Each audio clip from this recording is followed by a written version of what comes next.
for Ian Whittaker, Professor Whittaker, and his team for including me. And it was a real privilege and honor to finally come to Paris after many years. So thank you very much for having me. Bonjour à tous, merci beaucoup Dr Mukwege pour l'invitation, merci beaucoup de m'avoir inclus dans l'équipe Zanzi. Je connais beaucoup de gens déjà, mais c'est une occasion de collaborer. So one of the problems is that I'm a urogynecologist, or probably better to call us female pelvic medicine and reconstructive surgeons. We look at the whole of the pelvic floor and all the issues that go with it. And for very many years, there is a tendency for people to focus on one area or another without looking at the woman as a whole. Je suis spécialiste, mais je vais demander votre aide de professeur. Donc c'est une spécialiste en female pelvic medicine.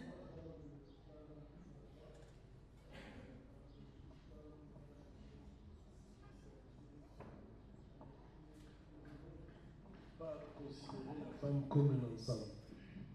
Merci. So, and I just want to say, Professor Whittaker mentioned history. This is a statue from 4th century BC. It's a bronze statue, and you can see the problem that women have had for a very long time. They have had children, they often will be breastfeeding for a long time, they'll have other problems, and you can see here in the statue that there are the features of a lot of women who are in their reproductive years. So the issues that they have are many. Pregnancy and childbirth is important. Go ahead. Yes, I give you a little bit.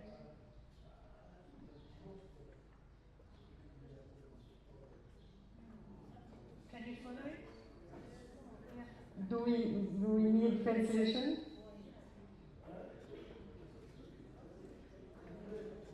Let's answer.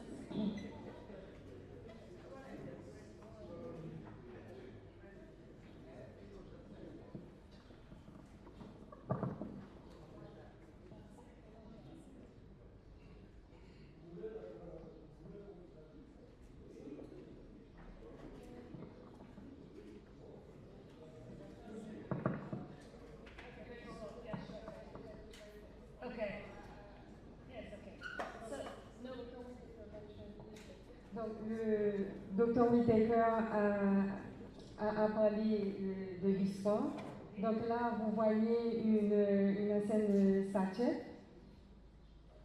Yes, and it shows that the problem for women is for centuries. It's not new today. Et donc, cette statue montre que les problèmes des femmes datent de plusieurs siècles et c'est rien de nouveau. Correct. So there are many issues, and for women it affects us all from childbirth, hormones, but also our muscles may not be good, our nerves may not be good, so there are many factors. Donc il y a plusieurs facteurs, il y a beaucoup de facteurs qui impactent la santé des femmes.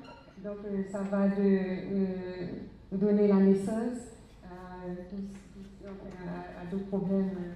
Okay. So what I'm showing here is very many times when we focus on fistula or anything to do with the pelvis, everybody focuses only on the baby coming out. Okay, we can say that. Yeah? Donc quand on parle de fissures et de problèmes relatifs, on pense souvent à la naissance, au bébé qui naît. Yeah. But they do not focus on the fact that the impact is on the muscle, the nerves, the blood vessel, the whole area. And the more problem the childbirth, the worse the outcome is. So people like myself are interested in the nerves, the nerve dysfunction as well. Mais il ne faut pas toujours attention à d'autres éléments, et notamment les nerfs auxquels son équipe s'est concentrée. I'm just showing a few pictures of the anatomy to remind everybody, but it's not necessary, but just to explain why we're interested in really understanding the anatomy for function. Donc, je vous montre quelques images d'anatomie, mais surtout pour montrer comment ça fonctionne. So this is for support, this is for continence, so to not leak from the bladder in particular or the bowel. Donc, ça c'est pour la continence, en fait, pour éviter en fait, les fuites et. Yes, okay, thank you for that's very kind. Maybe I try. You are doing a great job. Good. So looking at the, so what we were referring to before about sexual dysfunction, so a lot of the patients we see with complex fistula, this muscle is gone. And that is one Pour la plupart des femmes, comme nous venons de parler de la le dysfonctionnement sexuel, pour la plupart des femmes, après l'accouchement, tous ces muscles qui sont autour du vagin sont détruits par l'accouchement. Thank you. So this is just to show how important we as surgeons want to make sure everything is back to normal as much as possible. C'est pour cette raison que nous, chirurgiens, nous essayons de voir si, après l'accouchement, en fait, cette structure revient à la normalité. This is taken from Professor Wojcik, his textbook, where you can see the pressure on the whole of the pelvis when you have pregnancy and childbirth is very destructive to everything. Là, ça vient du professeur Wojcik qui montre à quel point pendant l'accouchement peut détruire toutes les parties. Vous voyez là, à l'intérieur, j'exagère un peu. Donc, en rouge, c'est la destruction qu'on peut avoir en intérieur, mais aussi on peut avoir la destruction en postérieur.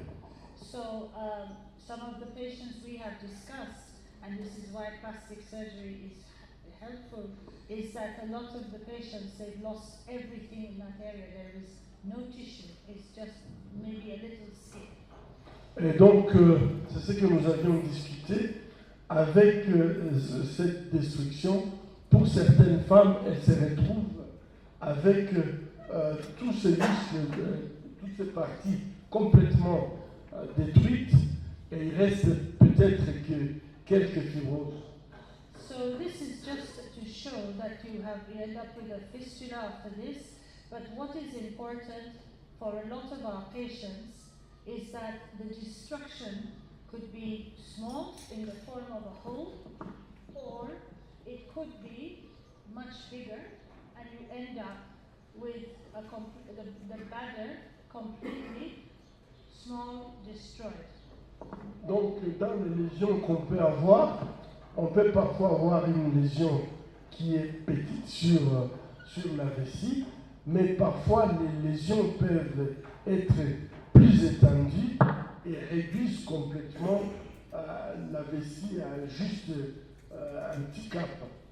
So this is why this initiative is so important, is to try and see what we can do about this problem. Et c'est pour ça que cette initiative est très très importante pour voir qu'est-ce que nous pouvons faire donc, sur le plan de chirurgie plastique pour des cas comme ça.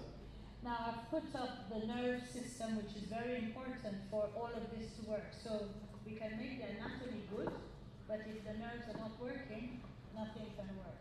Et c'est pour ça que, en fait, je mets là pour voir comment fonctionne le système nerveux, puisque parfois nous pouvons mettre tous les muscles en place, mais si le système nerveux ne fonctionne pas, eh ben, on n'aura pas les résultats escomptés. Which affects bladder, bowel, sexual function and pain.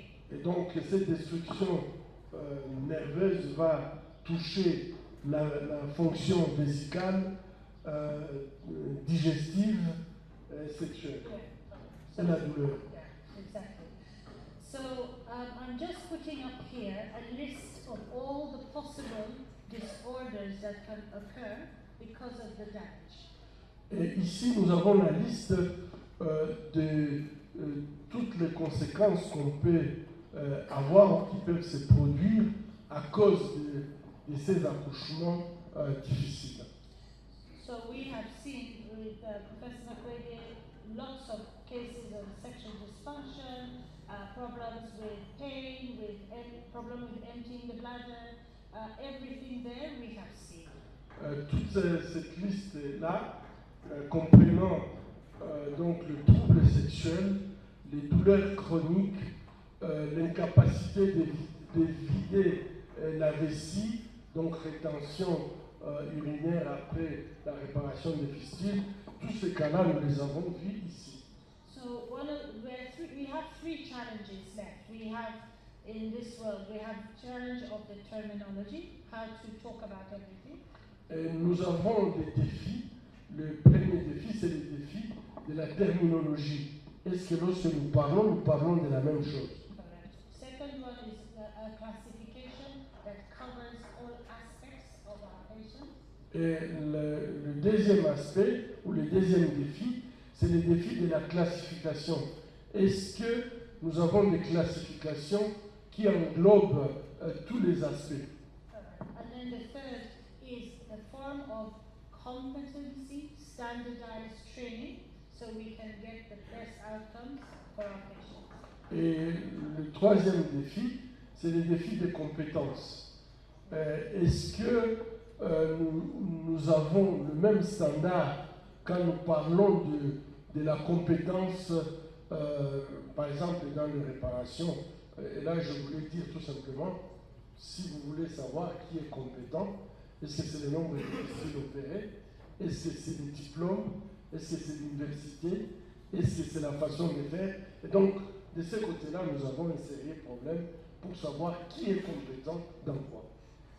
So many of you will know Laurie Romanzi.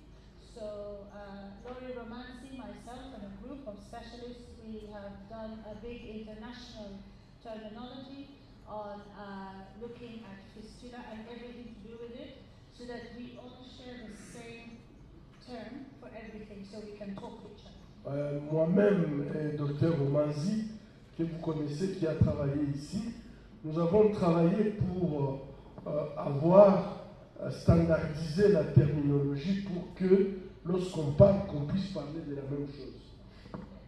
So one of the things we wanted, this was at the beginning a few years ago, pre-COVID, was to look at a very simple way of classifying, so you could do it anywhere without too much difficulty. Nous avons, juste avant le Covid, nous avons essayé de faire une classification qui est simple, qui peut se faire n'importe où, sans beaucoup de moyens. So we just very much focused on the fistula size, fistula location, doesn't matter which organ, and also whether there was scarring, but the scarring we would just say S, which we didn't classify the scarring, we just said S to say there's problem with the tissue. Donc nous avons fait une classification qui tient compte donc de la taille de la fistule et aussi de la fibrose. Et lorsqu'il y a la fibrose, on ne dit pas la quantité de la fibrose, mais on met tout simplement S. And so all we said, okay, the more high the level, the worse the prognosis, to make it better. Et donc nous avons trouvé que plus c'est haut, plus it's complicated to get it. Plus c'est compliqué de pouvoir le soigner. So we then know that was helpful, and we decided, okay, now I have come to Pansy and spoke to Professor Mukwege and to colleagues. We know we have to find a bigger, more in-detail classification system for a very complex group. Donc, je suis venu donc à Pansy et je voulais voir avec les collègues comment on peut avoir une classification beaucoup plus complexe et donc qui tient compte de beaucoup plus de facteurs. Vous allez m'excuser pour la compréhension, j'ajoute parfois. Hein? So WHO has a simple system which you can read about. I'm not going to go into detail. L'Organisation mondiale de la santé a un système de classification que je ne vais pas tout lire. And then we have got Valjik. He has done many different types, but for each area he has got a different one. So this is for the VVF, for vesicovaginal fistula. Nous avons la classification de Waldeck qui est une classification génito-urinaire des fistules. We then also have GO, which is also fairly simple as well. Nous avons la classification des GO qui est aussi bien. Then we have from Ethiopia Tafesa, who also did a version of theirs based in Addis Ababa Fistula Hospital. Nous avons Tafes en Éthiopie qui a fait aussi une classification qui est relativement bonne. Yeah. And then we come to the Panzi score. Et là, nous venons maintenant au score des Panzi. So the important thing about the Panzi score is they looked at all the classification. I'm not going to talk about it with the person who did it. No, it's not the most important thing. No. Donc, l'intérêt de ces scores de Panzi, c'est que ça essaie de regarder un peu d'autres classifications. And what's important is they compared it also looking at GO and Valjik, because those are the two that is used by most people. Et ce score compare les deux classifications qui sont les plus utilisées par beaucoup de gens. And one of the things that is noted is that all the classifications mention scarring but don't quantify the scarring. Et la plus grande difficulté, c'est que toutes les classifications parlent de la fibrose, mais ne quantifient pas la fibrose.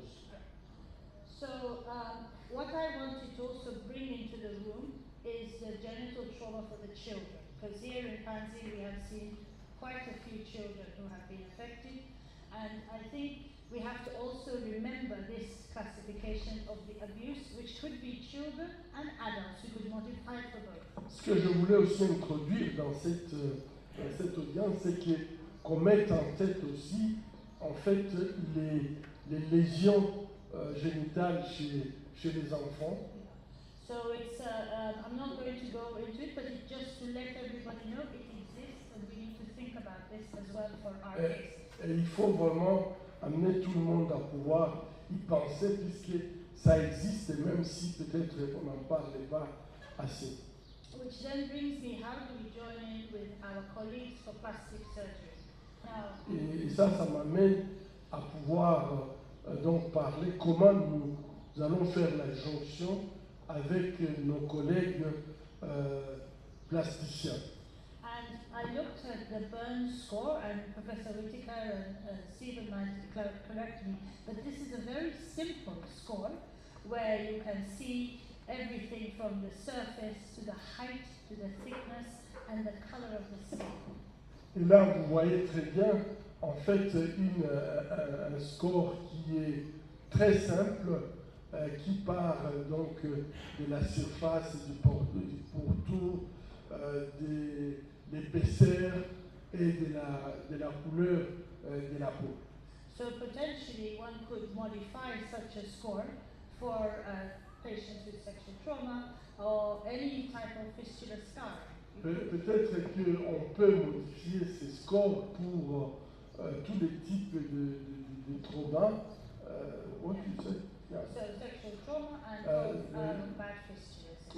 Donc peut-être on peut modifier ces scores pour les fistules ou les traumas pelviens. Yeah.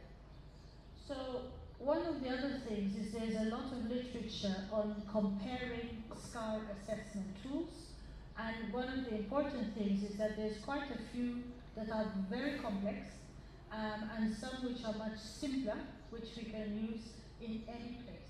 On a beaucoup en fait de documents, d'outils qui nous permettent de comparer donc les fibroses qui peuvent être très complexes. So one of them that they recommend in low resource settings is clinically reported outcome measures or patient-reported outcome measures, which we can ourselves develop ourselves for our. Par exemple, là, si nous prenons ces rapports, en fait, les résultats donc des rapports cliniques ou mesures des résultats des rapports cliniques, on peut les modifier et en faire à notre usage. And one of the important things about this paper is it talks about not just the scar, but also the patient and how they feel, the psychosocial. Le plus important pour cette publication, c'est qu'il ne parle pas seulement de la fibrose, mais il parle aussi de comment donc le patient se sent. And so the conclusion is we need to look at quantitative, qualitative synthesis. Et la conclusion, c'est que ça nous donne donc une conclusion quantitative et qualitative. And we need to apply it appropriately and meaningfully. Que nous devons essayer d'appliquer raisonnablement. Yeah. And also to test it for its validity and responsiveness. Et tester aussi sa validité et donc sa réponse.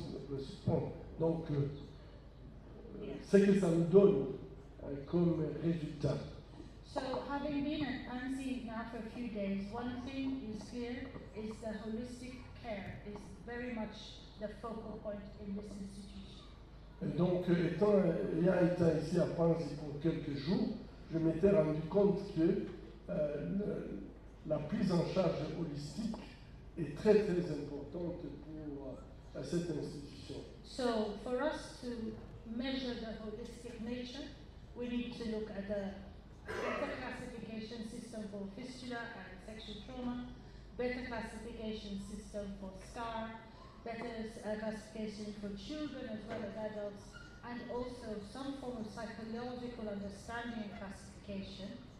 Those are the sort of 4 key areas we need to get right, as well as other aspects such as bladder function, and so on, which I would put under this as well.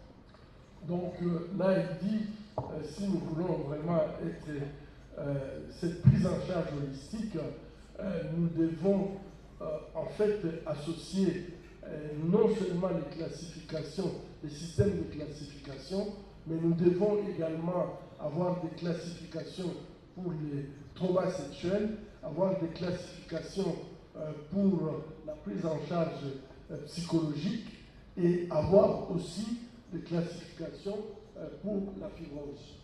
And by doing that, our aim would be to detect which cases should have surgery or no surgery, so prognostic determination.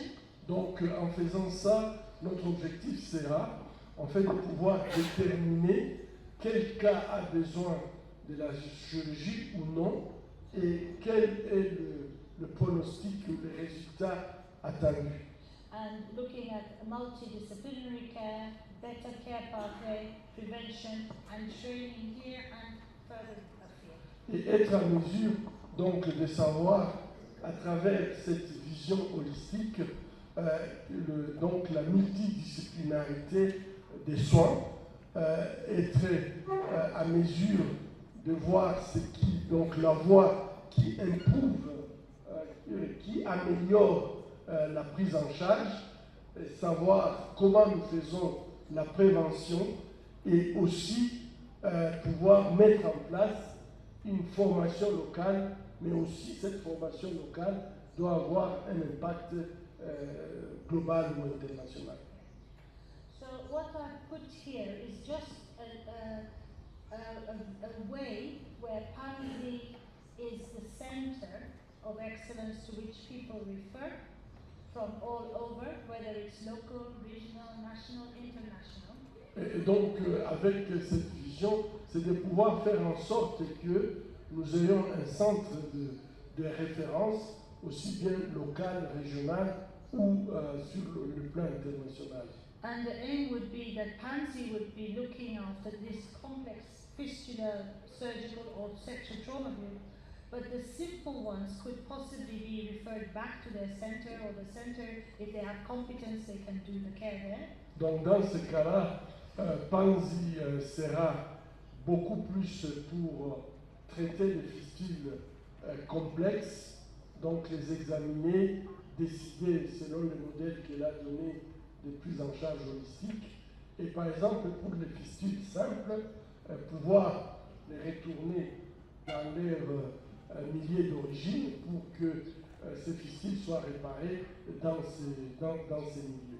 And the aim would be... S'il y a des compétences, bien sûr. Exactly. So once you have made the treatment, you can decide whether there is a problem like female sexual dysfunction, recurrent incontinence, prolapse pain, and then again you can work out with the patient whether they should stay here and go through further treatment, or whether they are ready to exit the pathway, or whether they can go back to their referring center. Donc après avoir traité, c'est à ce moment-là que vous allez voir s'il y a des problèmes de récidive, des problèmes de dysfonctionnement sexuel, des problèmes d'incontinence urinaire, etc. Et décider si le malade va être repris dans le service ici à Panzi, ou il va être retourné dans son village d'origine ou la place d'où il vient. And one of the things is some of the patients we may not be able to do anything surgically, but we can help with pain and psychology. Et pour certains patients ou certaines patientes, nous pouvons être dans une situation où nous ne savons rien faire par rapport à la douleur, et que la seule voie, c'est la prise en charge psychologique. Yeah. And all of them to have patient-reported outcomes so that we know if we're helping or not. Et donc, pouvoir bien sûr faire les rapports pour savoir si on les a aidés ou non. So we have now talked about terminology a little, classification a little, and now about training. And Donc, on a parlé de la classification, the terminology. on a parlé aussi de la terminologie. Parlons maintenant un peu de la formation. So one of the things we did was we worked with FIGO. We developed a form of competency-based training. Nous avions donc avec FIGO développé un système de formation ou de compétences. And here, what I'm just showing you, we don't need to go through it all, but it is, the whole basis is to use evidence, outcomes, and use a standardized competency-based approach. Donc le but c'est d'utiliser Now I have to remember. So to remember to use best evidence, best evidence practice, competence competence, and standardization. et la standardisation. So the manual is structured. It's not difficult to do this. I've done it with other subjects. Donc ce manuel a été fait, ce n'est pas difficile de le faire pour d'autres sujets, But it needs us to work mais ça demande à ce que nous puissions travailler en équipe. and there are many factors to determine competence. Everything from the training and the facility. Il y a des facteurs pour déterminer les compétences, The training that you do and the competence. formation qu'on donne, Yeah. etc. And you assess performance. Et vous avez aussi la possibilité de rechercher les performances ou les capacités de faire. Yeah. And so there are many ideas and modules and how you assess it, and you can do the same thing for the work we can do for the future. Et je pense que nous pouvons utiliser le même donc, modèle pour le travail que nous pouvons faire plus tard. Yeah. And there are many sections we can include, so I'm just showing you examples. We can do video learning, model learning, case-based discussion. Oui, nous pouvons utiliser plusieurs techniques comme par exemple l'apprentissage par vidéo, des discussions d'équipe, des réflexions qu'on peut faire en session, etc. And the aim is to classify so you can be a standard trained person, advanced person, expert person, but you have to prove your evidence of your work as you move from one to the next. Et donc, les capacités qu'on a, on peut avoir des capacités qui sont standards ou bien avancées ou être par exemple un expert. So the teaching tools are very straightforward, appraisals, reflection, and so on. These are just things which one can discuss when we have the meetings together to explain better. Et ça, ce sont des outils qu'on peut utiliser juste lorsqu'on est ensemble pour voir comment on peut utiliser les différents outils. And I'm just showing you what we did in FIGO. We had many meetings with reports and checks and review. This is the one in Marrakesh from 2011. You can see Professor Gay there, many people know him. Ouais, là, il montre donc la photo de plusieurs experts qui étaient à Marrakech pour appliquer la méthode qu'elle vient de nous montrer. Et à côté, on voit Serengei qui nous a formés des urologues. I'm almost finished. So, what is the whole basis? I think to just bear in mind, we've already said it, better training, standardization, the trainees we train to become the trainers of the future, and to develop... Donc la formation, la standardisation, les formés qui deviennent eux-mêmes des formateurs et le développement des services, l'audit, etc. C'est l'ensemble des stratégies qu'on peut utiliser sur le plan chirurgical. And one of the things that we were, with the work we did, was looking at antenatal and emergency obstetric care, but in parenting, I think we're looking even broader than that. We're not just looking at that. Donc on a aussi travaillé avec les urgences obstétricales, mais à Parisis, on va plus loin par rapport à ça. So so what I wanted to show, I'm not sure I can show it, is this is the trainer that we developed based on the manual, which is... Ça, c'est un mannequin de formation que nous avons développé.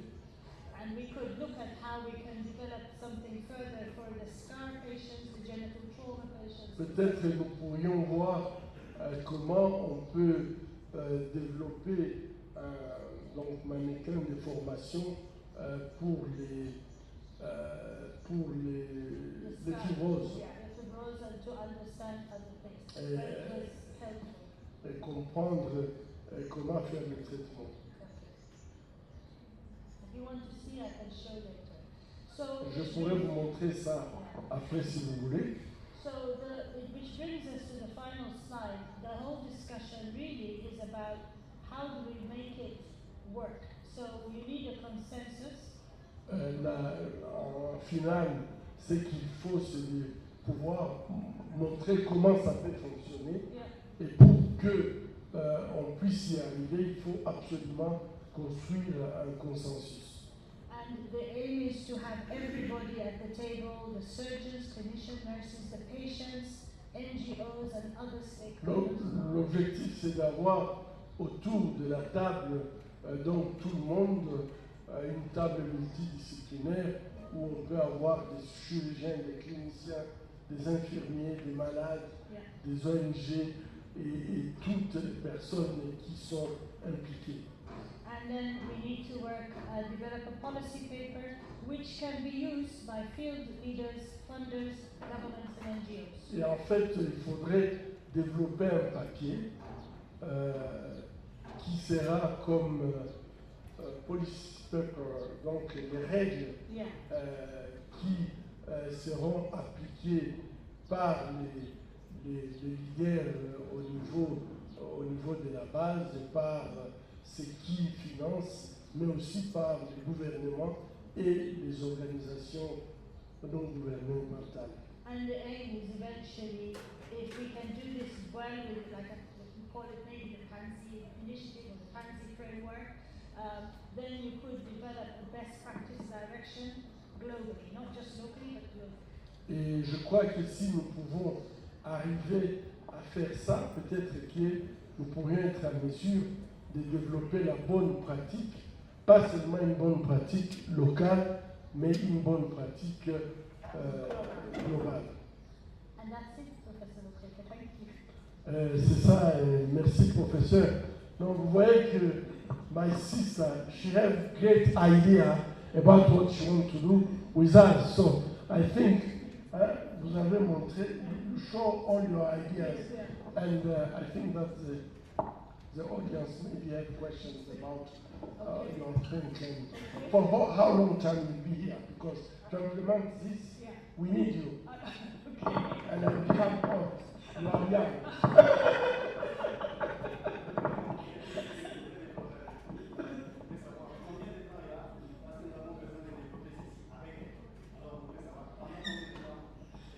Et moi, je vieillis, et elle est jeune.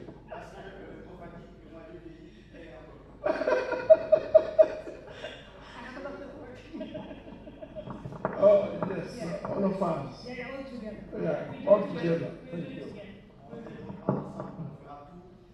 Yeah.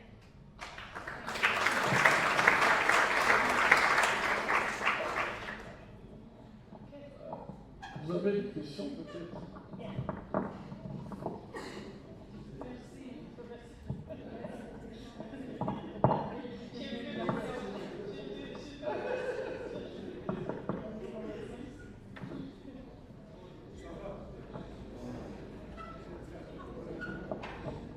Merci, Merci, professeur Souzy, pour votre brillante présentation.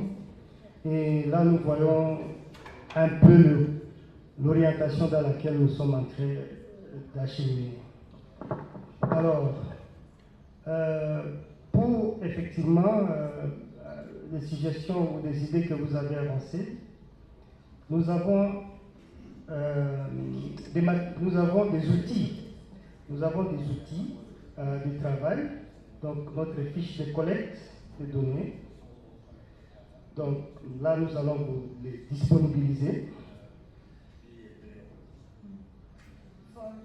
Comme ça, vous verrez s'il y a des choses à ajouter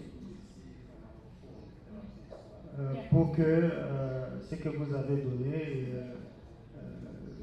qu'on puisse l'intégrer ou qu'on puisse carrément reformuler notre fiche de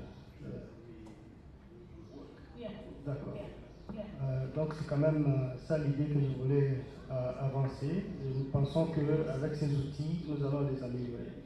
Donc c'est vraiment un nouveau élan pour la recherche et ça sera très très important. I think that it's important for us exactly to work together. Because a lot of the tools you have in the literature are extremely complex, not just for here, but even for us. So in the UK, we work in a government hospital. Parce que la plupart des outils que vous avez, pas seulement ici, mais même ailleurs, sont des outils qui attaquent des domaines très complexes. Pas seulement ici, nous travaillons au Royaume-Uni dans une structure de l'État. And the tools we use are, we have to choose very carefully that we can use without needing extra people to work with us. Et les outils que nous utilisons de manière minutieuse pour que nous ne puissions pas avoir des gens extra à travailler avec. Because we don't have the money for it. Parce que cela est très coûteux, nous n'avons pas assez d'argent pour cela. So we're using a lot of new technology, like apps on the phone Alors, nous utilisons beaucoup de technologies nouvelles comme les applications sur le téléphone. or the touch screen so that the patient can see a picture and press the picture in a clinic. Ou les écrans pour le toucher, comme ça la patiente peut voir et toucher, on peut savoir ce qu'il y a. Because collecting the information is very, very difficult. Parce que la collecte d'informations, c'est souvent très difficile. And traditionally we pick it, put it on a big piece of paper,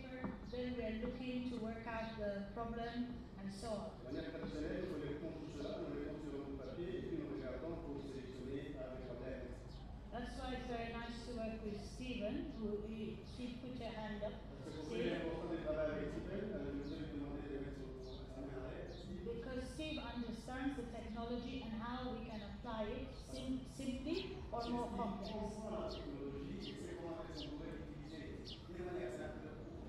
So hopefully together we can find things that we can work together. Yeah, and then from that, the most important thing about collecting the information is to make it useful to use the information.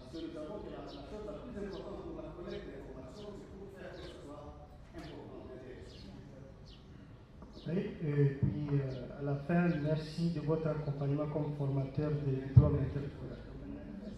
Thank you.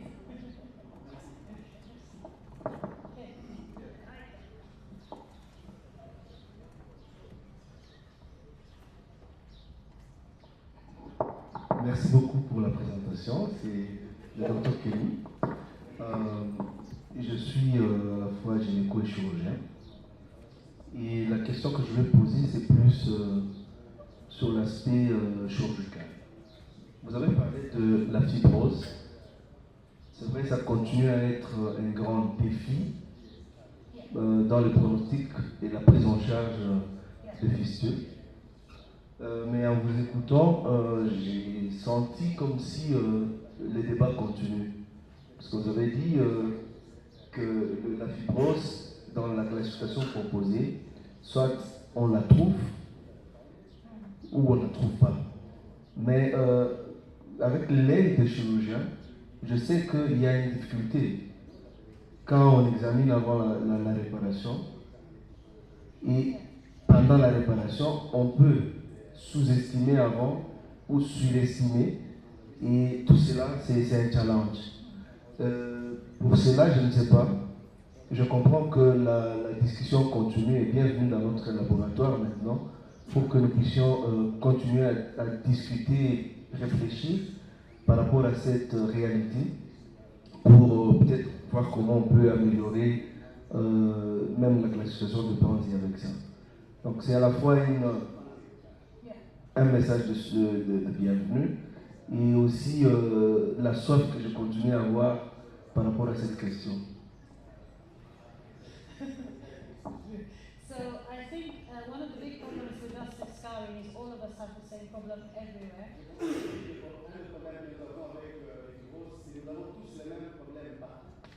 So one of the things, one of the operations I do in the UK is complications of mesh implantation. And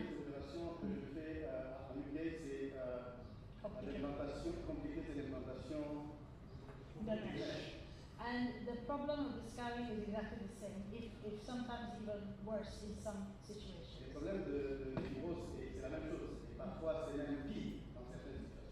So for a long time as gynecologists, we are trying the way we know to fix it and so on. And that's why I think it's so important to think of a new way. Comme gynécologue de longue date, nous essayons de fixer cela et c'est pour ça en fait, que je pense qu'il faut que nous trouvions de nouvelles voies. Yeah. And that's why I think the plastic surgeons coming in, and I think two things. We need to understand how bad the scar is everywhere. Et c'est là qu'il est important de travailler avec la gynécologie. En fait, je pense que nous devrions d'abord comprendre les mauvaises voies. Classify it so that you can speak to me and you say to me, Susie, I've got a class 1 ABC, and I understand immediately what it means. Faire une bonne classification, alors pour que nous puissions discuter vous et moi, dire ceci, j'ai vu la classification 1, 2, 3, comme ça nous pouvons discuter correctement à propos de la chose. And then by learning from our plastic surgery colleagues, we can decide, is this possible? If it's possible, what do we need to do? Alors, après qu'on ait appris les essais que nos amis plasticiens vont nous montrer, on se demande est-ce que c'est possible? Si c'est possible, qu'est-ce que nous devons faire? I've learned from them all about different flaps, different tissue expansion, mobilization. Avec eux, j'ai appris c'est quoi sur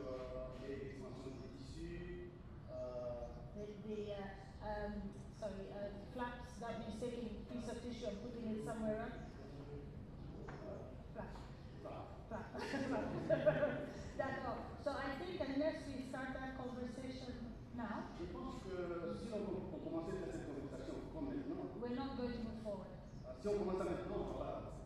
And you and I both know, because we've been, all the FIGO work, you have been there from the beginning, you've seen. Toi et moi, nous avons tous suivi le travail d'apprentissage de FIGO et nous avons appris ensemble. And you and I both know the field has not moved more forward at all. Et nous savons tous deux que cela n'a pas beaucoup avancé. So I think this is why I'm proposing that we work in a different way and rethink everything again. C'est pourquoi je suis en train de proposer qu'on repense la chose autrement et qu'on travaille de manière différente. Is that okay, Ken? Yes.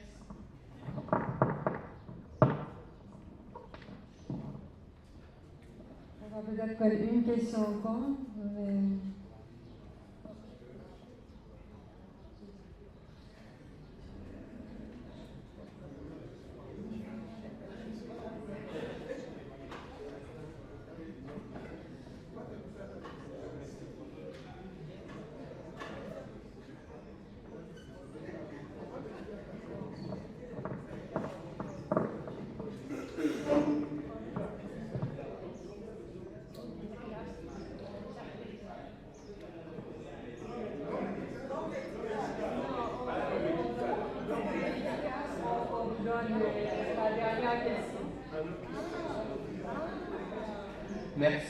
Merci de m'avoir donné la parole. J'ai une question et peut-être aussi quelques préoccupations. Par rapport, je commence par les préoccupations. Je voulais cadrer surtout dans le point de vue du doctorat pour la fibrose.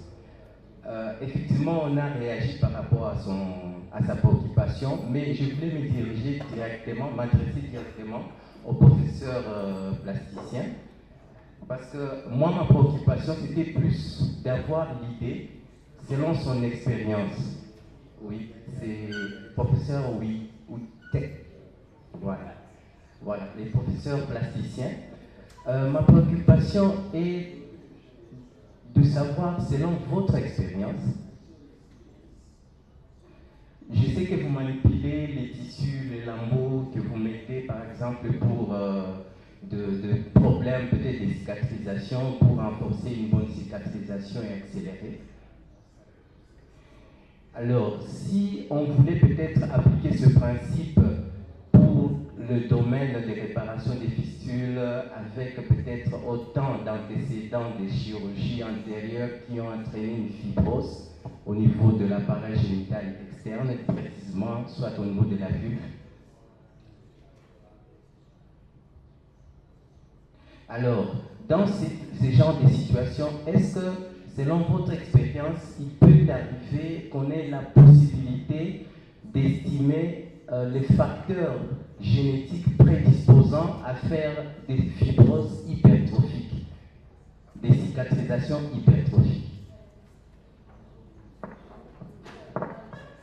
Parce que, selon moi, je voyais que peut-être cela pouvait aussi influencer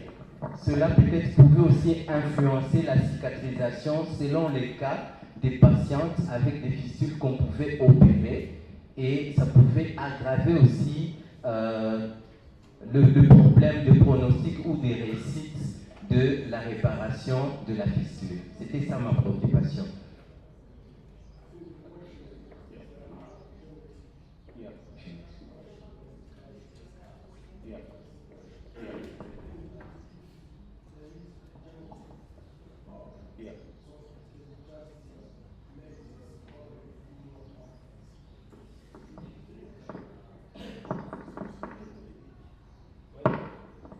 I think the major problem, with my understanding, is the multiple procedures that these patients may have in non-expert hands before they're referred to a centre. So I think the scarring, to me, looks like it's cumulative in it sometimes.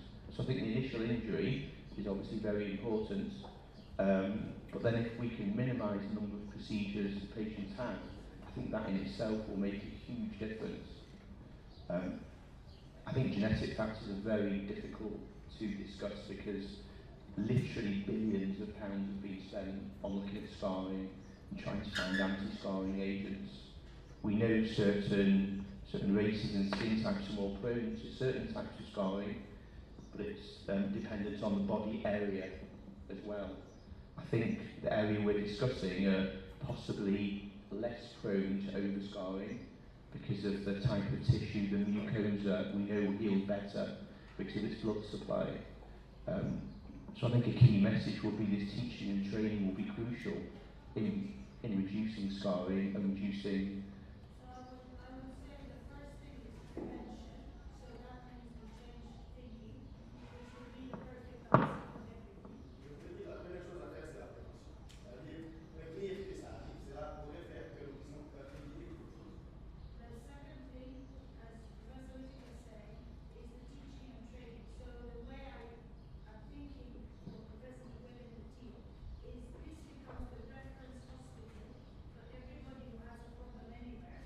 So before you start surgery, talk to the team here first. La deuxième chose serait l'apprentissage et la formation. Et c'est une chose que l'équipe, avec le curriculum comme nous sommes en train de dire, aussitôt que nous recevons un cas, il est important qu'on s'assied autour d'une table, de discuter, de réfléchir d'abord.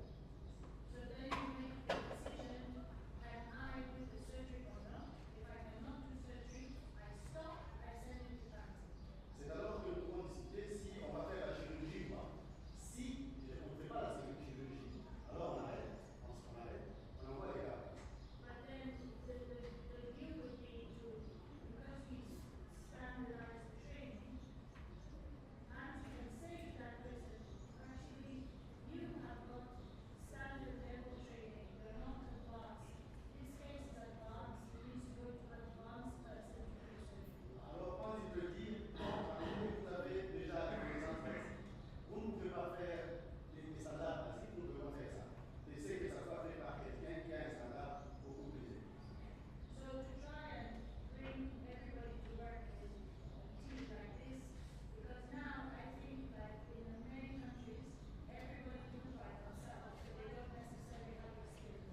Nous devons apprendre à faire cela parce que dans la plupart des pays, les gens font ce qu'ils peuvent, mais ils n'ont pas l'expérience et l'expérience. Would you agree that that is one way to help? Il faut accepter que ça c'est une voie qu'on peut faire, qu'on peut utiliser. Je ne sais pas si vous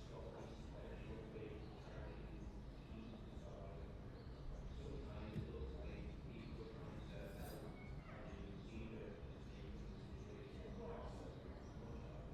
So when the FICO program, we had it, which was when it was working well, it's not working well now, but before it was working well.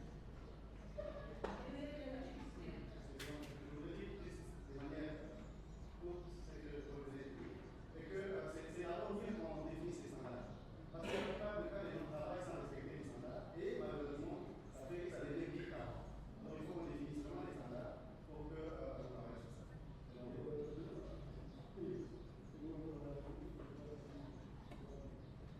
Je pense que c'est pour ça que nous avions créé le score des pensées. Pour que les gens, quand ils sont à l'extérieur, puissent savoir qu'est-ce qu'ils peuvent faire et qu'est-ce qu'ils ne peuvent pas faire.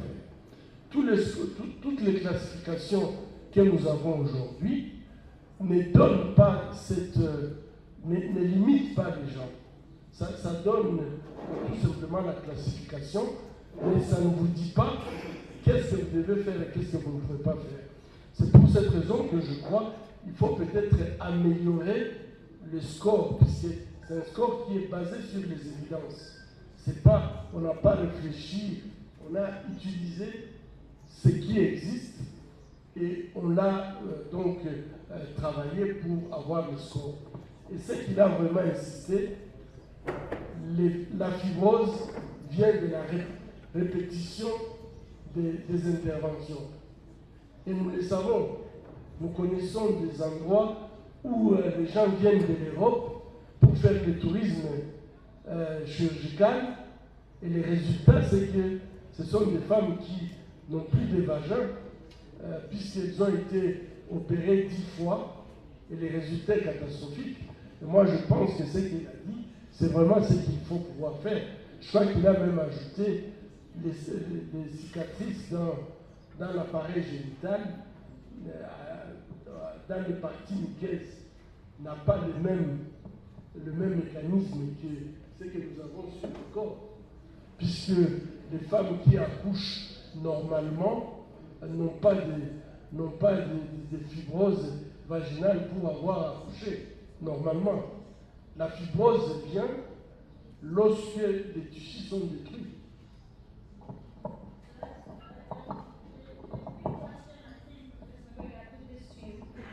Should there be an accreditation system for every surgeon who wants to do this surgery?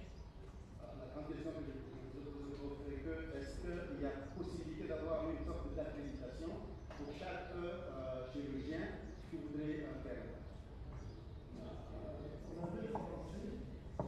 On avait pensé, d'ailleurs, il y a un de nos étudiants qui voulait faire une thèse sur la compétence, mais quand on s'est référé à l'OMS, on a trouvé que c'est très compliqué de définir la compétence. Et donc, il a abandonné, il a trouvé que c'était très compliqué. Mais ce qu'on venait de dire, l'accréditation ne peut pas se faire sur le nombre de fistules opérées.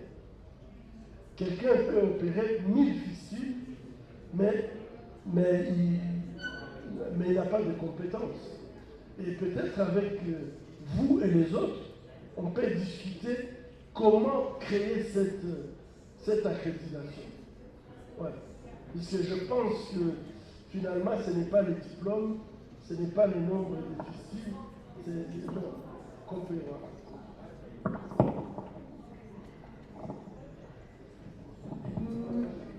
Il y aura un moment d'échange dans l'après-midi. Là, on est obligé de clôturer la matinée, malheureusement.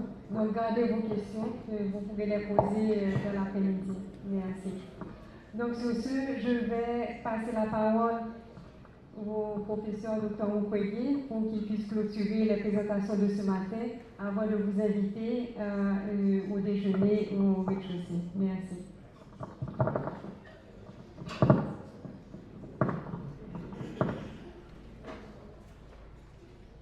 Si d'abord on a besoin de la traduction.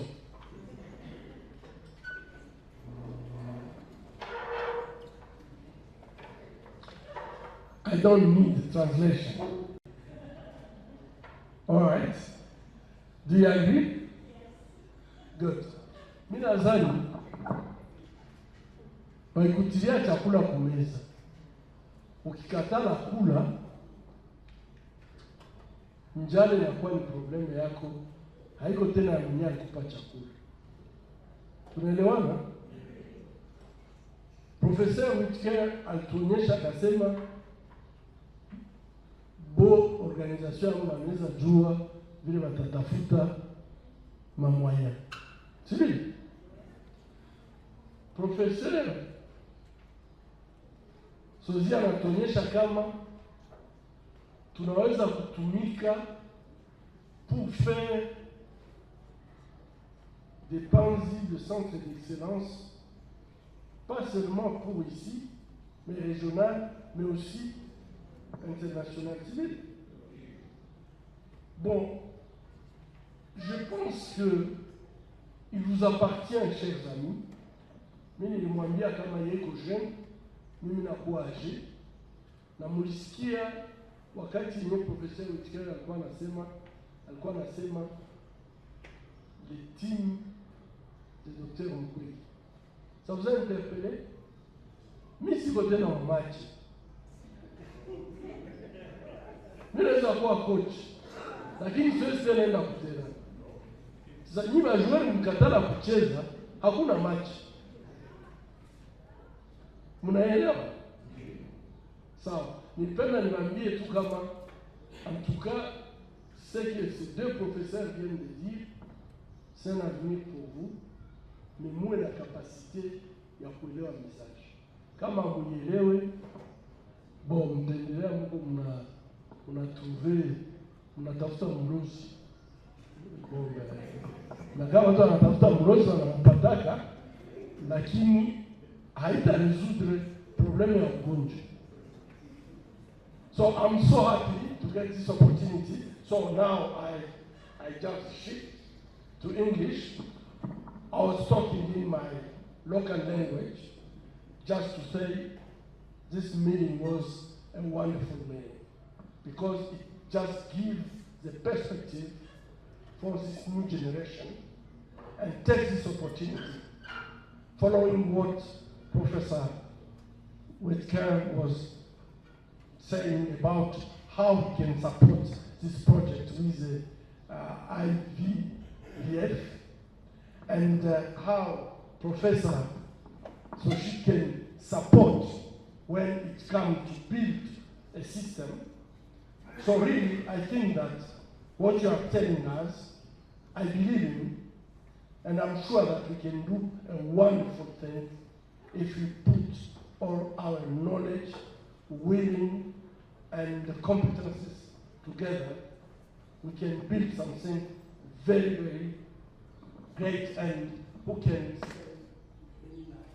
So, thank you so much for this meeting. I believe you can remember that for me, today, I'm glad somewhere. And when I meet you, I remember every time what we talk about.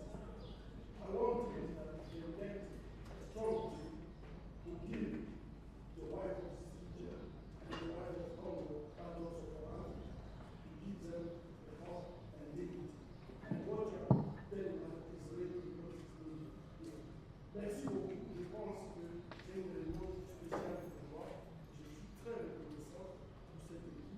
Je suis reconnaissant pour tous les jeunes de ces régions qui sont ici et qui viennent faire la différence sur cette voie et faire l'image. Merci.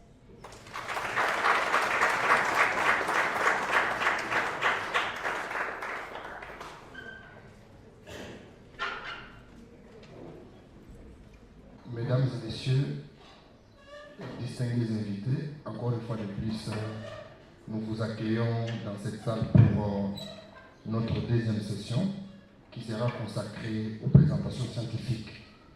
Nous vous disons encore tous d'être la bienvenue et nous connaissons cet après-midi la participation de la vice-présidente du conseil d'administration de la Fondation Kwanzi. Bienvenue Madame Christine. Et nous remercions tout le monde pour avoir donné tout ce temps. Nous avons tous nos responsables ici et nous apprécions très bien leur présence. Nous remercions professeur Marie qui est avec nous depuis 3 heures du matin, heure du Canada. Donc, bienvenue encore une fois de plus, professeur. Cette session de présentation scientifique va connaître 4 présentations et c'est là sous la modération du professeur Birindwa Archip. Beaucoup de choses ont changé. Les présentations n'iront pas au-delà de 15 minutes et pour nous permettre de libérer l'équipe visiteuse pour voir le malade après-midi. Bienvenue, professeur, pour la suite des programmes. Merci beaucoup. Thank you very much. I think this second session, which is a scientific session, and we have 4 topics, and I think, as he said before, we need to catch up with the time. So,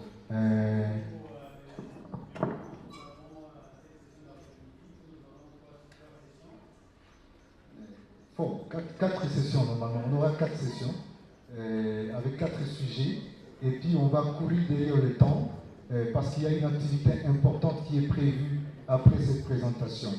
Alors, comme premier sujet, on va commencer avec le docteur Rara, qui va nous parler des résultats à long terme de la chirurgie réparatrice des lésions génitales post-abus sexuels pendant l'enfance. Et comme deuxième sujet, ça sera avec le chef de travaux, Dr Mkanire, qui va nous parler des prolapses génitaux chez les jeunes en âge de procréer. Comme troisième sujet, Et ça sera fait par Dr Tina. Elle va nous parler du score des pensées pour les fissures urogénitales. Et dernier sujet, ça sera avec Dr Priska, qui va nous parler des corps étrangers dans un contexte de viol. Alors, on va...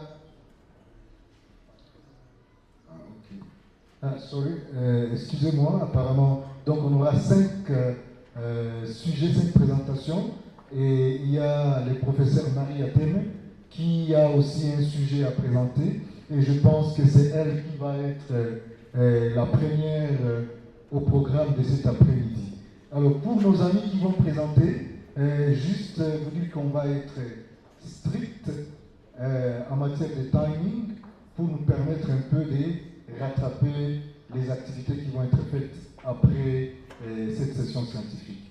Alors sans tarder, professeur Marie, je ne sais pas si tu nous écoutes. Merci. Merci pour la parole. Merci beaucoup. Donc, on te donne la parole. Pratiquement, vous avez 15 minutes pour votre présentation. Je suis désolée, j'avais demandé peut-être un peu plus que 15 minutes. J'ai essayé dans la première partie d'aller à les 15 minutes. Ok. Je vais faire de mon mieux, d'accord?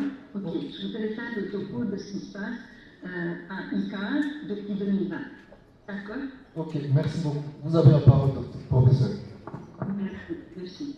Alors, so I will continue in my second part as announced this morning, and I will present the development strategy at ICAR.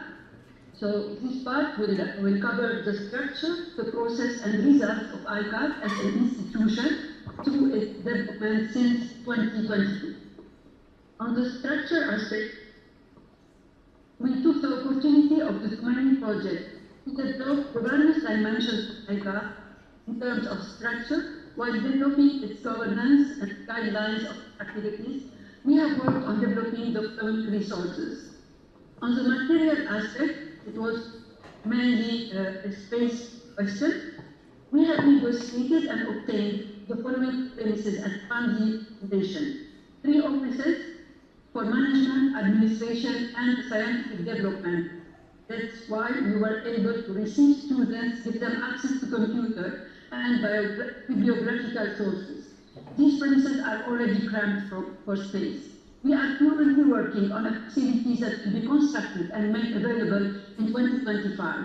This facility will offer more spaces for training and research managers, development project researchers, continuing education trainers, a library, an information room, a video conferencing room, 2 meetings, etc.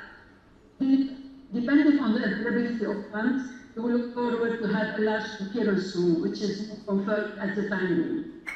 We have also developed a policy of working and operating independently at ICAR and in collaboration with the various funding foundations and cities. On the human aspect, we have recruited in 2022-23 a research assistant who left now to pursue his doctoral studies. In 2023-24, a resource person to coordinate the continuing education unit was recruited, a young doctor. We have suggested that he starts a career in medical science education and research, Mr. Jonathan Newman. We recruited also 2 half-time staff to coordinate the scientific research unit, a person trained in epidemiology with experience in database management and analysis and Pamsi Hospital. His career plan is to start with a graduate training at UEA, Monsieur Amari Lampard. And a person with a medical background holding 2 master's degrees, community at UEA and epidemiology informatics in France. His career plan is to obtain postgraduate degree, a PhD. He has just been admitted to Université Laval, Quebec, Canada. He should begin his studies in the fall 2024. It's Mr. Joyeux Bouani, you know him now. We are looking for a grant to support his during his study. On the financial aspect, of course, this is ICAR's interesting. Human resources funding is assured at mine the next 3 years. We need to develop ways of perpetuating the existing team and ensure the scientific direction of ICAR. I'm currently in charge, thanks to my professorship, UDN, my activities are also made possible by Khomeini, a role to be sustained for the future, a local person, hopefully. We need to secure a team to ensure ICAR's functioning and development. On the process aspect, before taking action, it's important that the space. Thus, we have to think of the needs of existing and future resources. A baseline assessment is required. It was realized within the framework of Khomeini.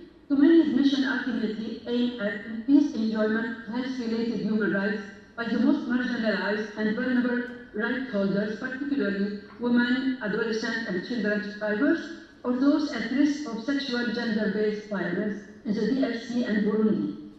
To achieve this, Khomeini aims to improve the delivery of holistic sexual reproductive health rights services that are gender-sensitive, inclusive, and accountable, in particular, sexual and gender-based violence prevention care services, the DRC and Burundi. I'm sorry, there's an echo. I don't know if my microphone is working. Is it possible to stop it, please? So the second result is to improve the increased equitable use of holistic sexual and reproductive health and rights services. In particular, sexual and gender-based violence prevention and care services by diverse groups, which have been mentioned earlier. And the third result is improves effectiveness of stakeholders in promoting sustainable, evidence-based, accountable, and equitable sexual and reproductive health and rights policy, legal framework, and services related to the prevention and management of sexual and gender-based violence. The first result led to the development of continuing education and training the trainer. The third result gave us opportunity to include research activities and ICAR's development. Against this backdrop, our focus on functioning participate has important Uganda, Fund Hospital, Fund Foundation, Moinga, Kaziba, Botozi, and covers the structure, process, and outcomes, including beneficiaries and human resources, and health, socio-economic, legal, psychosocial, communication, and research, as well as management. With regard to the research training, ICAR had just one permanent staff member who contributed to the various projects carried by partners in PNC. In order to assess research capacities and we called on anyone motivated, involved, or committed to research to join the situation analysis process. Almost 70 people responded to the call and took part in a pre-test on basic research skills and intervention evaluation. The results were then fed back into ICAR's research development strategy. The ultimate goal is to create a core group of young researchers at ICAR. As a result, we have identified those who perform the best in the pre-test and encouraged to move on to stage 2. Those who performed less well were promised to be revisited in subsequent stages of research development. Constituting the main core group, the first multidisciplinary group was invited to undertake a multi-stage training process, starting with documentary research, scientific research at different stages, conceptual, methodological, empirical, etc., and the production of a protocol and communication and oral communication. The latter is expected mainly at the next Mukwege Inter-Chair Conference, to be held in Montreal from December 3 to 6, 2024, entitled Ending Gender-Based Violence, Women's Empowerment and Sustainable Development, titled chairing. At least 5 Congress participants will come from this process to represent ICAR. Of course, there will be too many others from the Pandi Foundation and the Pandi General Reference Hospital too, hopefully. Communications accepted for the Montreal Congress from ICAR represent the multidisciplinary aspect of research developed through this center. So, Mr. Yoru Jonathan will present systematic analysis of continuity of care for survivors of sexual violence and the holistic model of Panzi in the DRC. Mr. Hagar Divan will present the satisfaction of survivors of sexual violence who received holistic care at Panzi General Reference Hospitals and Panzi Foundation. Mr. Bigarwa Patrick will present serious complications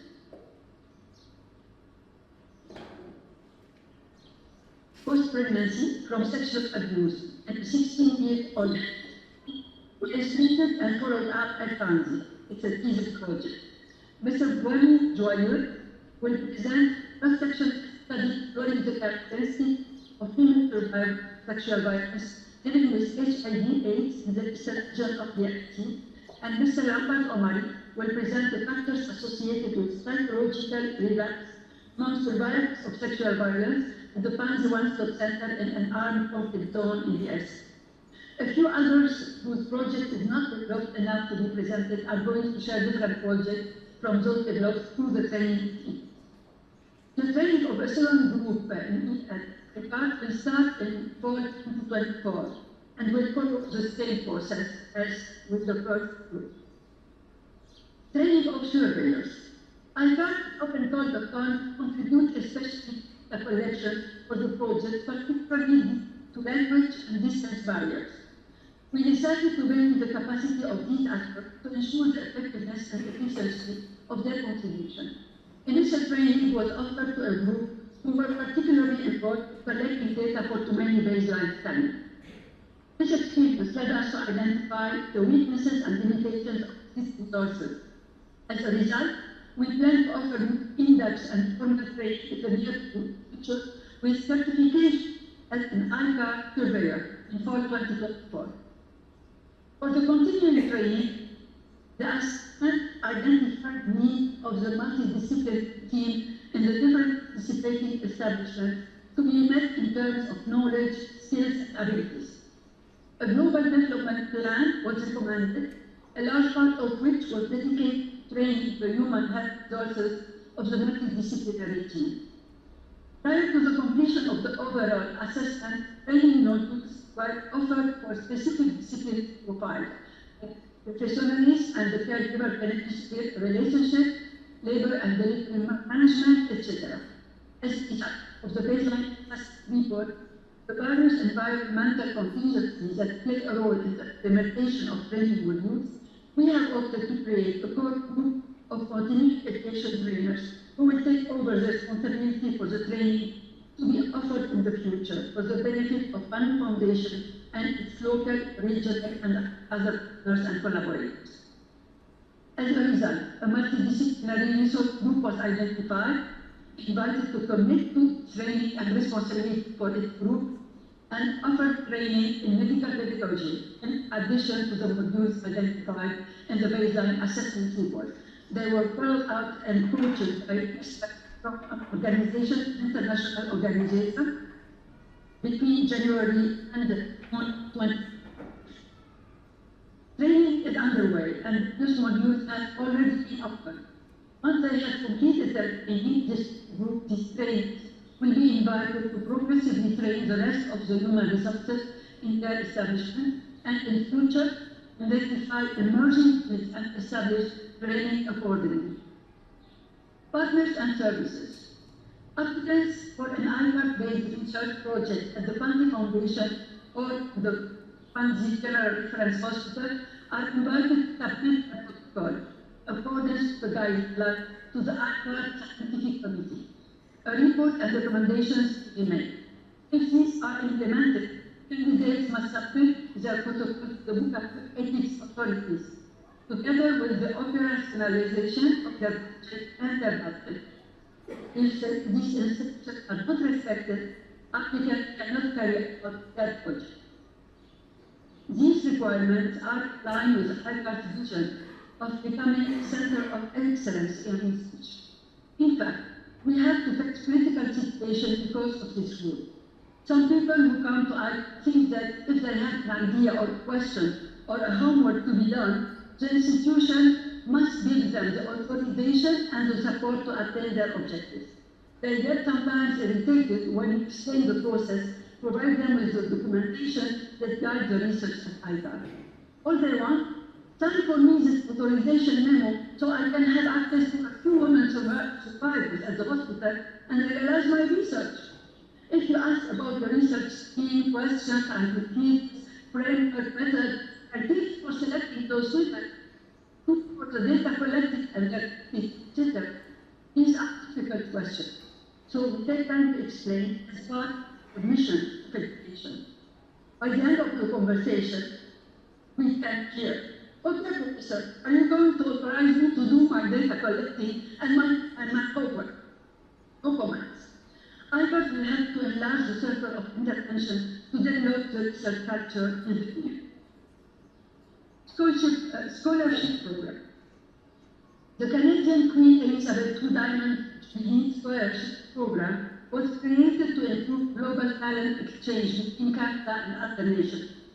The program aims to develop the next generation of innovative leaders and community builders by providing enriched academic, professional, and cross-cultural experiences and by facilitating lasting local and global community engagement. Our Asia Observatory at the Université de Montréal was awarded such a program in 2020. The program was aimed at West African countries and the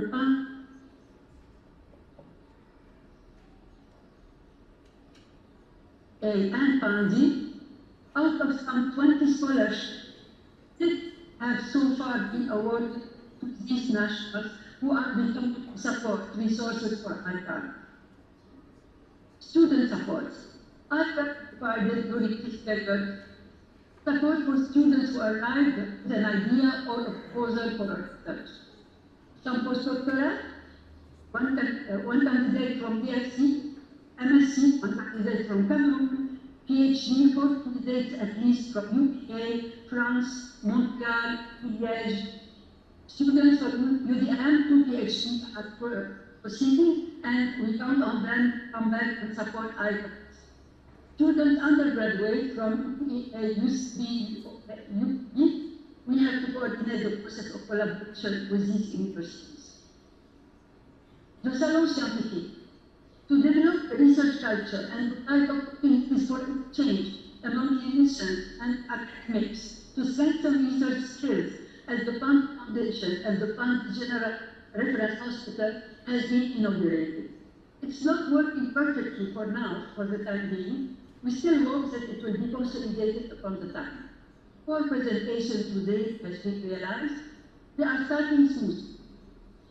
We developed different collaborations with different research centers like the CITES and Duiro Research Center. We participated to different congresses representing the Panzi Foundation and the Panzi General Hospital with IPAC, like the Congress speaker in Kinshasa, the chair Mukwege International at Liège twice, at Bukavu, at Angers, and we have been representing IPAC at the CIFAD, which is the Society for the Medical Education and the French-speaking world. On the research aspect, we collaborate with different organizations. Make Music Matter, the chef de philosophie, Université des Patients, France, Université de Rennes, France, Université de Laval, CICAVI Network, Lova Dance Therapy in France, Scotia International, Fight for Dignity with Susan Alp, Tumaini, the baseline studies and end-term studies, or at the Panzi Foundation itself, we are doing presently the market study at the Maison d'Encache exam. And in the future, with the different universities member of the Mukwege International Chair, it will be any university who grants honorary doctorate to the Professor Nobel Prize Dr. Mukwege. Grant applications. During this period, we applied on our own and at IPAC for different programs with CRFH, SBI, in 2024, 23, and 22. We presented different applications with UK, with Netherlands, etc. We had different researchers and research projects, like a colleague from Germany, Christoph, Ina Siagi from Ottawa, Jeffrey Nyanga from Europe, Nancy, Belgique, Kabul, Project Resilience from GAPGA, and Training Art Therapy from France. We had different publications since this year with Marie, Jonathan, Bayeux, Dr. Moussine, Dr. Marlin, and we have now a publication method with Dr. Mukwege. It will be soon published, hopefully. And finally, we have to rebuild the IPAC website. We have been negotiating this aspect, and we are still working on. I hope that we will be able to do it as soon as possible, at least before the Congress in Montreal. And I have finally a project which is my dream. I will share it with you. I didn't have the opportunity to mention it to Dr. Mukwege because of our attendance, which is to transfer the code of the Observatory of IGEA to IGA.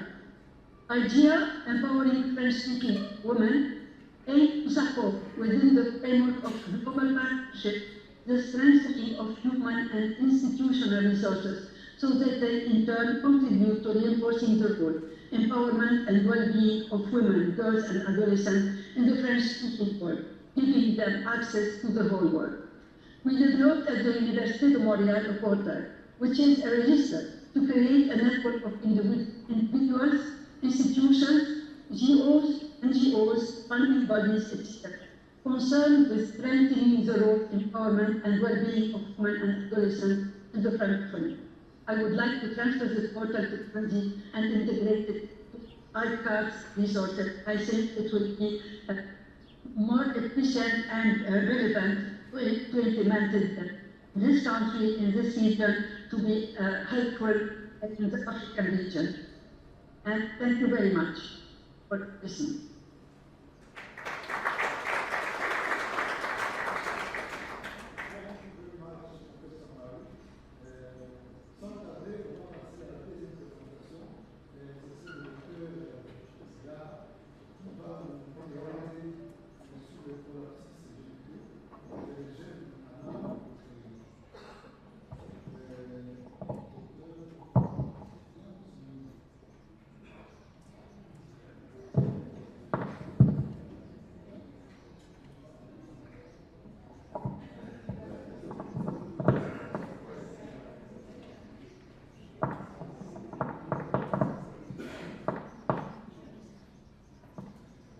Merci beaucoup pour la parole. Je suis, comme on m'a présenté, je suis doctorat, je ne vais pas trop prendre le temps par rapport à ça, mais je vais vous présenter un tout petit peu notre protocole de recherche que nous menons actuellement sur les résultats à long terme de la prise en charge chirurgicale des lésions pelvipérinéales post-viol dans l'enfance, donc chez les enfants que nous traitons ici à Paris. Alors, en guise d'introduction, je vais dire que les lésions traumatiques génitales post-viol avant 10 ans, donc la période prépubertaire, sont des lésions complexes et graves, et parfois même fatales. Et qu'est-ce que nous observons dans la littérature, c'est qu'il y a de multiples classifications. Et au-delà de cela, quand même, le pronostic est bon après la prise en charge, que ce soit médicale ou chirurgicale, à 80 jusqu'à 100%. Et on a constaté qu'il y a des études qui documentent quand même le outcome à long terme. Et on note quand même quelques complications comme les sténoses vaginales, les fissures recto-vaginales récidivantes. Et toutes ces études, c'est limite à 10 ans de suivi. Et autre chose, c'est que on a remarqué qu'il y a des composantes qui ne sont pas prises en compte, comme la douleur pelvienne, la sexualité, aussi les anomalies de la statique pelvienne. Et aussi la prise en compte des dommages juridiques ou physiques pour la réparation des soulevements. Ce qui nous a amené à au premier questionnement, qui était de comprendre quel était le devenir ou quel est le devenir de macroscopique et physiologique et même psychologique, en d'autres termes la cicatrisation physique, psychologique, de ces traumatismes que les enfants ont pendant la période prépubertaire. Alors, la puberté, pour ceux qui sont là, c'est la période transitionnelle où on a quand même une influence hormonale et qui permet la maturation ou la maturité des hormones. Alors, nous avons trouvé que peu d'études nous donnent des informations par rapport à cette période-là, mais on nous dit quand même qu'il y a une variation des lésions par rapport à cet âge, et nous nous sommes questionnés deuxièmement par rapport à l'impact de la réparation des organes qui sont doublement traumatisés par le viol traumatique et les traumatismes chirurgicaux. Alors on s'est dit, quelle pourrait être la cicatrisation après cette période-là.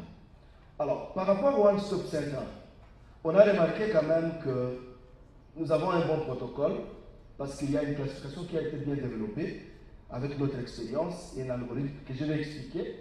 On a trouvé que cet algorithme et cette classification a été développée sur base des lésions qu'on a observées chez les enfants.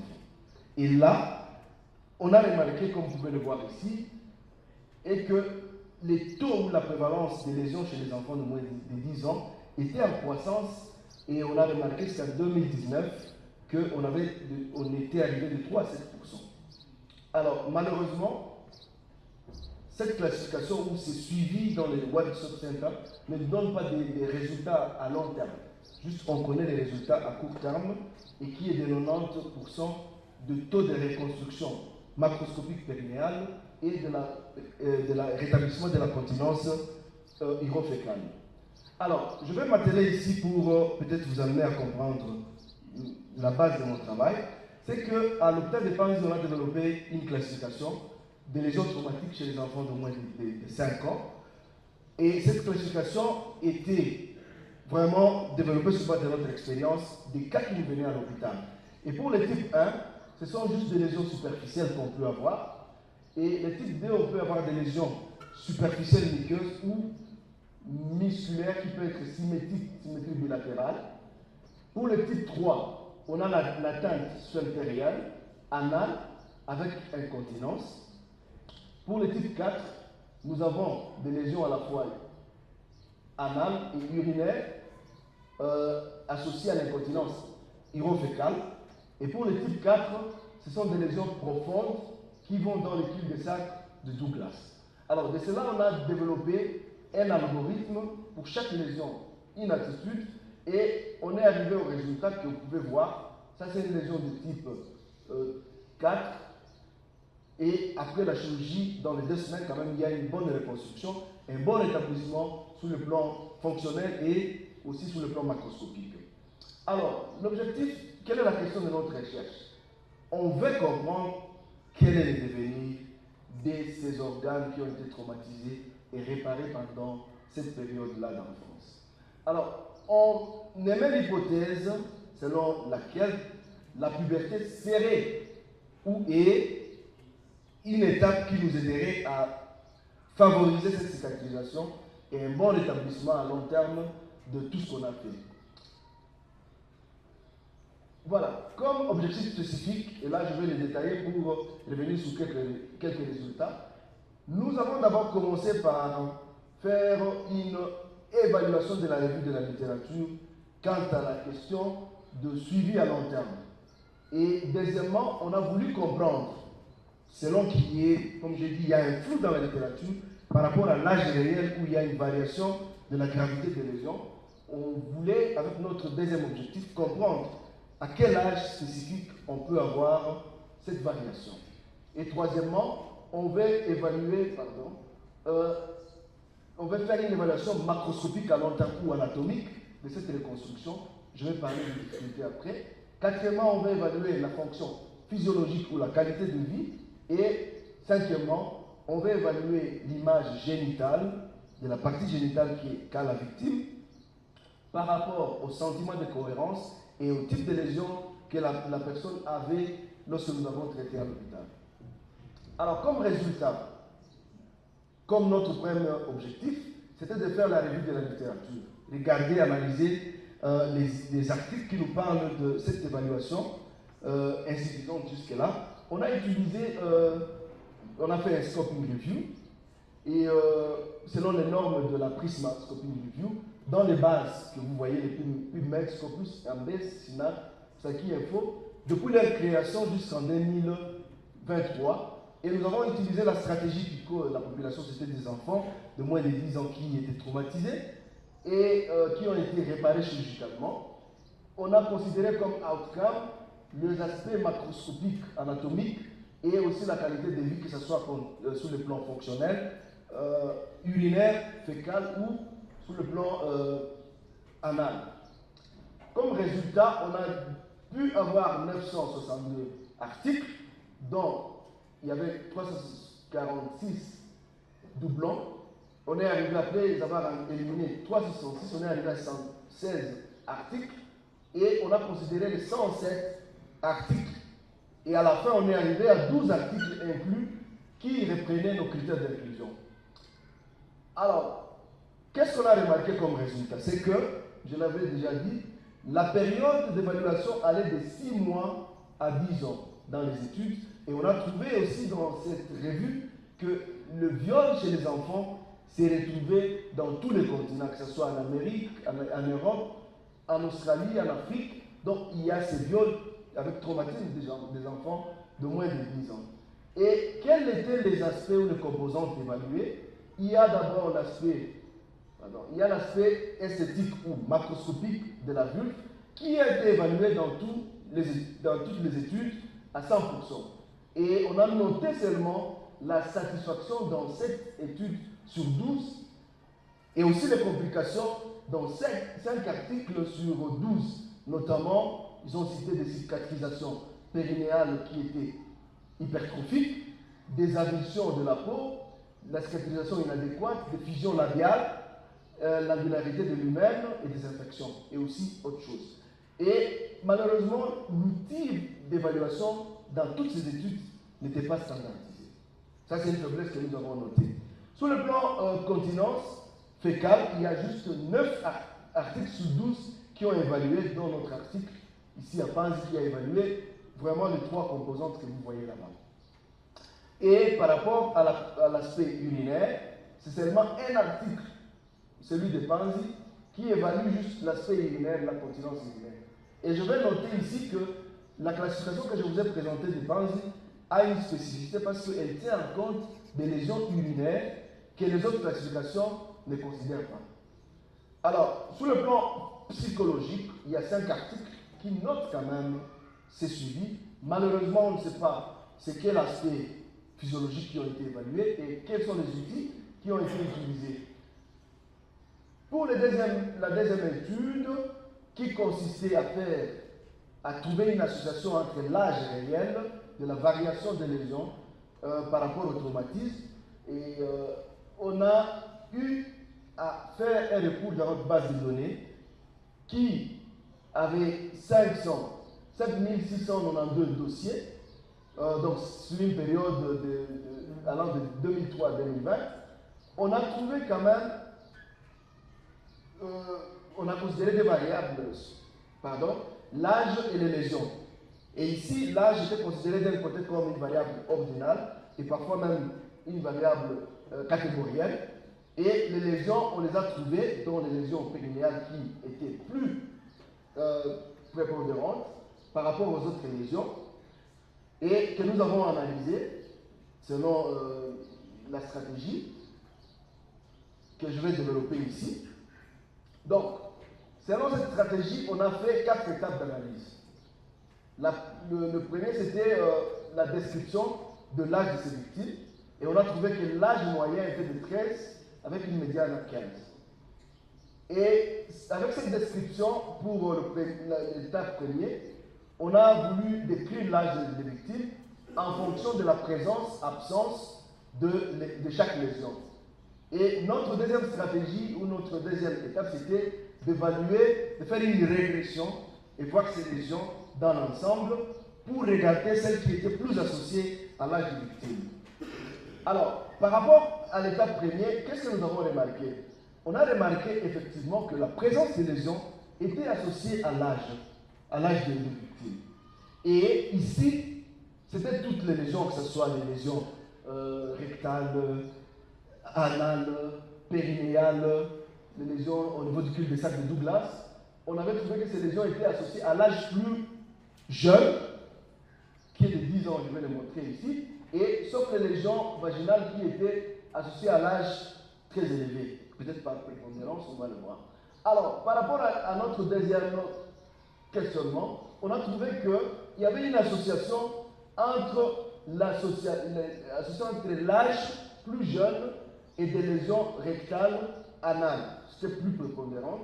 Et à l'opposé, les lésions vaginales qui étaient observées chez les victimes qui avaient l'âge plus élevé.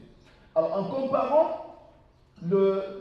comparant l'âge comme variable ordinale pour détecter cet âge vraiment de variation, on a trouvé quand même qu'il y a une tranche d'âge où les lésions étaient plus observées, montraient une variation, notamment avec une médiane de 10 ans. Je vais vous montrer sur ce schéma. Donc, la sommation de toutes les lésions était plus élevée quand on était plus jeune, mais arrivé à cette période ici, de 9 à 11 ans, on a trouvé quand même qu'il y avait une variation. La variation, toutes les lésions avaient tendance à diminuer, ce qui confirme effectivement ce que nous dit la littérature par rapport à la puberté où il y a une variation. Mais nous, on est sauté maintenant sur cette opportunité et on a vu quand même qu'il y a une moyenne de 10 ans et qu'on peut considérer comme les 4 de variation de ces lésions-là. Alors, après avoir observé cela, on a regroupé nos patients en 2 catégories. Première catégorie, où il y avait le victime de moins de 10 ans et les victimes de plus de 10 ans, on a remarqué qu'il y avait une interconnexion, une interrelation de lésions, ce qu'on appelle la co-occurrence. Et ça, c'est très important pour les cliniciens qui sont ici, et même les juristes qui sont ici. Alors, qu'est-ce qu'on a remarqué de ces schémas, vous pouvez voir, c'est que quand on a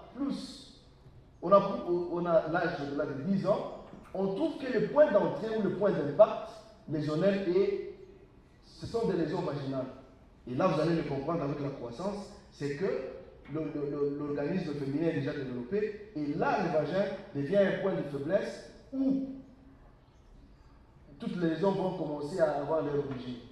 Et on a trouvé qu'il y avait une forte association avec des lésions anales, contrairement aux enfants, et c'est là que je vais insister, où les lésions anales ont été trouvées comme le point d'entrée et associées à d'autres choses. Qu'est-ce que ça veut dire? Ça veut dire que, comme le périnée n'est pas bien développé, les points de faiblesse, c'est l'anus de l'enfant. Et c'est là que part toute la destruction. Alors ça, je peux passer.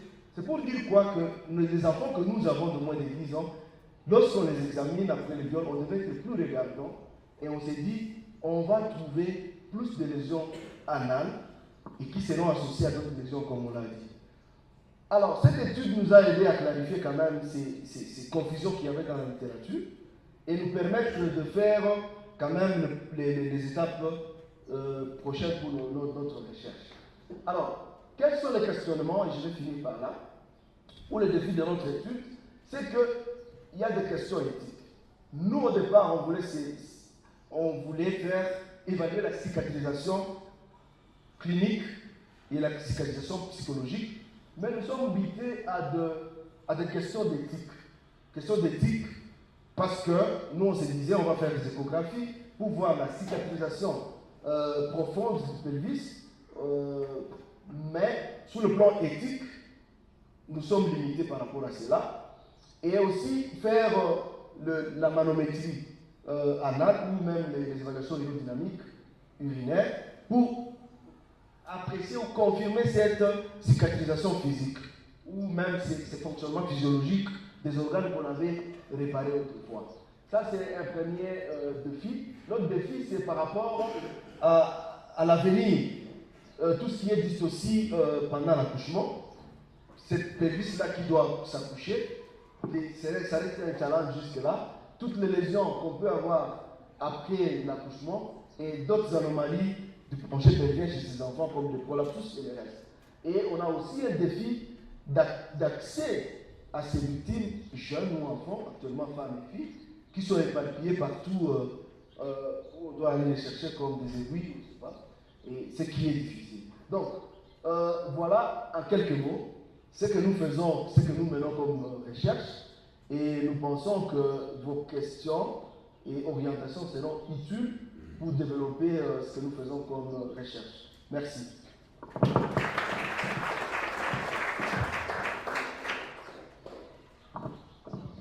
Merci beaucoup, docteur. Je pense que les minutes qui nous a bouffées, on va les récupérer avec docteur Tina. Docteur Tina, c'est toi qui vas faire la présentation suivante. Je pense que tu vas nous permettre de récupérer au moins 2 minutes. Je sais que en salle. Merci beaucoup. 10, si possible 7.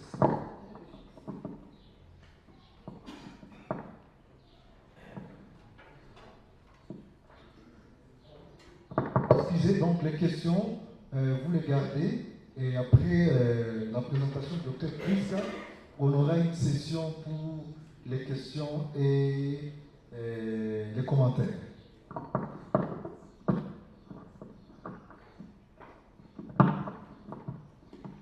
Merci pour la parole. Nous allons parler de score de Panzi pour les fistules urogénitales. Et là, c'est pour vous dire que je présente au nom du professeur Dr Dédé Mukwege parce qu'il est celui qui a fait les 2 articles que je vais présenter concernant le score urogénital. Donc, je ne vais pas revenir sur les rappels parce que le docteur Sayer nous a parlé cet avant-midi c'est quoi la fistule et je pense que même les non-médicales ont bien compris ce que ça veut dire, mais c'est un problème de santé publique. Voilà, doctorat, 1 minute pour parler un peu de cette classification, pourquoi on est arrivé à cette situation.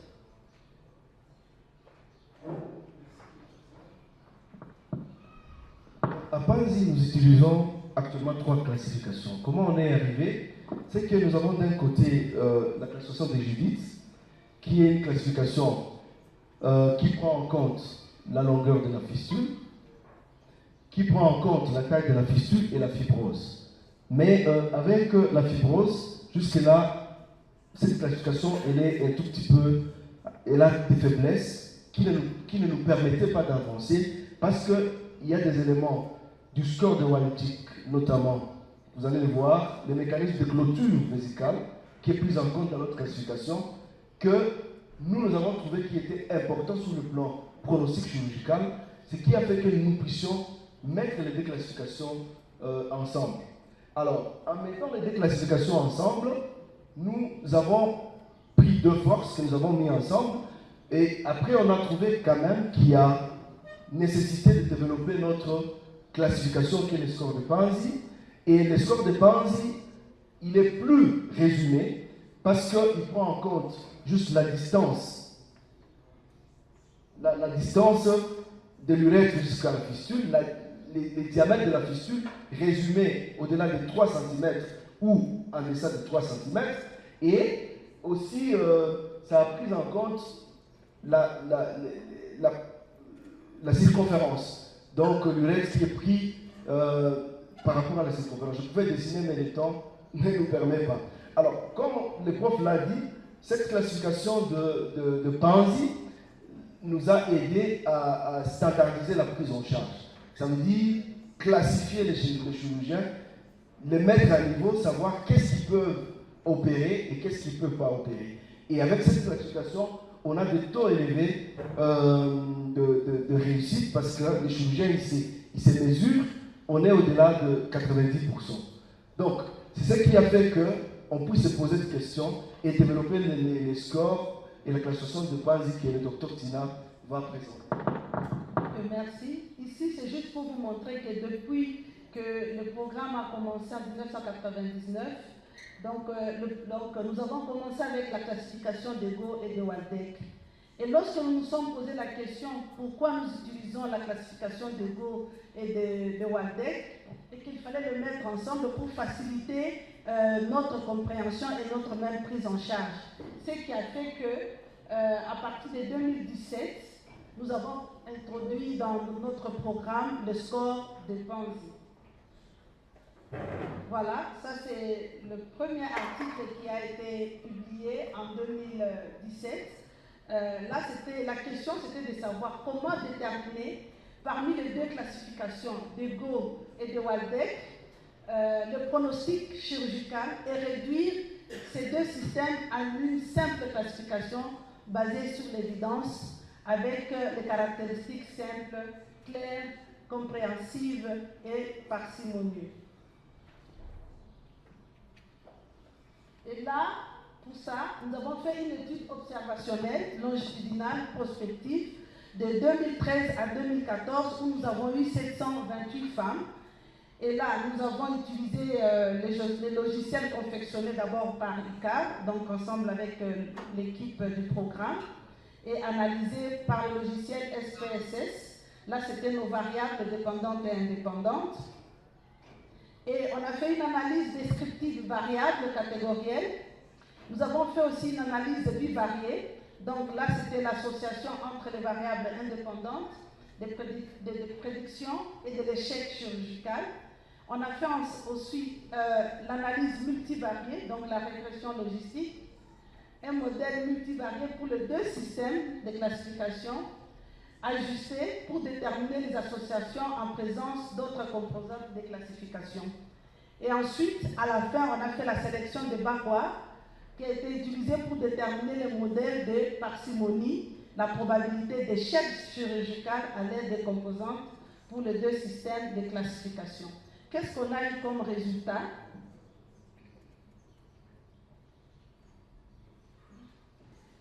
Je vais aller juste là.